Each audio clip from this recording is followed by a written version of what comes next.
just going to touch on financials, and then we'll have a couple of slides on ESG before we finish. But here's the big four banks, and it goes all the way back to 1980. And again, we're saying, what price to book are we paying? Okay, and you can see the long-term average from 1980 for the big four banks is just under 2, and that the red line tends to fluctuate over time. And just like any asset in South Africa, the current price is above its long-term average. We're paying 2.3, 2.4 times. But our third biggest share is Standard Bank. And why do we like Standard Bank? And I hope this is an example, especially for those of you who asked the size question, where we think our bottom-up research can find something that other asset managers aren't. Now, you saw on the first slide we've been investing in Africa, and I can't recall the exact number off my head, but we've got more than 5 billion rand invested in Africa outside South Africa, and we spent a lot of time researching those companies, probably in line with 150 reports. I always say I know because I sat through all of them, right? So it's quite interesting. We saw these South African companies go to Africa, and I thought no one was there, right? And they just take over, right? But in actual fact, people have been trading there for a long period of time. And I always say, if you think you've paid a lot of school fees for your kids, you should see the school fees Standard Bank has paid learning about Africa, right? But on our detailed research, we think they've finally turned the corner. And we just want to show you that in 2 slides. So what this shows is going back to 2001 in gray. It says how much of Standard Bank's balance sheet is invested in Africa. And it's gone from 5% and it's doubled to around about 10, right? So they've doubled the amount of assets they've invested in Africa. But far more interesting is the red line. The red line says how much of their profits come from Africa. And you can see that line kind of track the gray line until they've massively diverged over the last while, to the extent where almost a third of Standard Bank's profits come from Africa, but only 10% of the assets, which tells you, they're becoming a lot more profitable in Africa.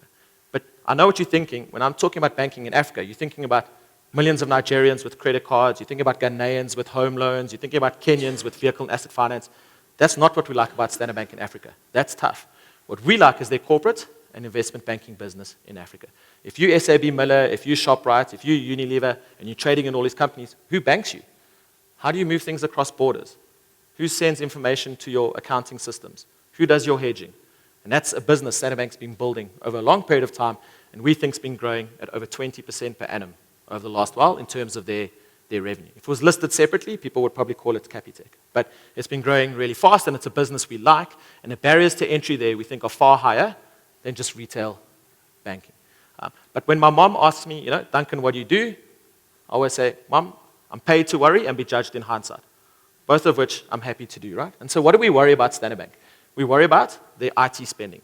So I'm not sure if there are any employees of Standard Bank here, but I have met a few on the roadshow. And effectively, what Standard Bank are doing is they're ripping out the entire core banking system. Now, the average bank would probably do that once every 50 years. Why? Well, no one wants to be the CEO who does it, and it doesn't work, right? So it's like the next guy can do it. But eventually you get to a stage where you have to change the system, because that's why your most valuable IT employees become the old guys with gray hair, because they're the only people who can remember the code that everything was written on top of, right?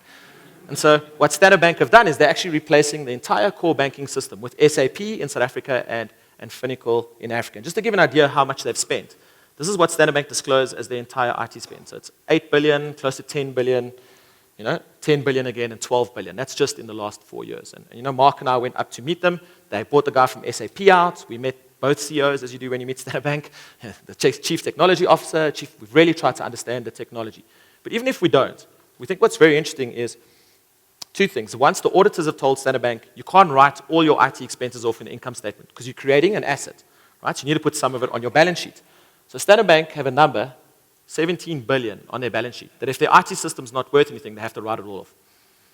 Okay? But that'll just be a non-cash entry. What's most important is the IT spending is going to peak in 2017, and this 10 to 12 billion a year should drop much closer to 5 billion.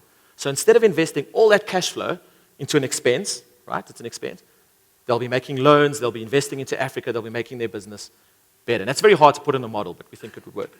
The other thing we think that could happen, and no one's agreed with me yet in the roadshow, is that Standard Bank might be able to give you better service, right? So if we just look at the 2 circles over there, you'd see that the average bank CEO globally, okay, they expect half their customers in 5 years, and I think it will be faster, to transact with them, not through a branch or an ATM, but with their cell phone and over the internet.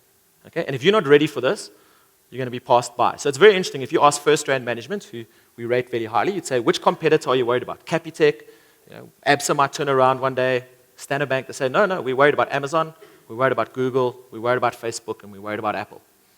Because these are people who have systems, and they're used to giving one-on-one service, no matter where you are. So we think Standard Bank actually might be reasonably well positioned over there.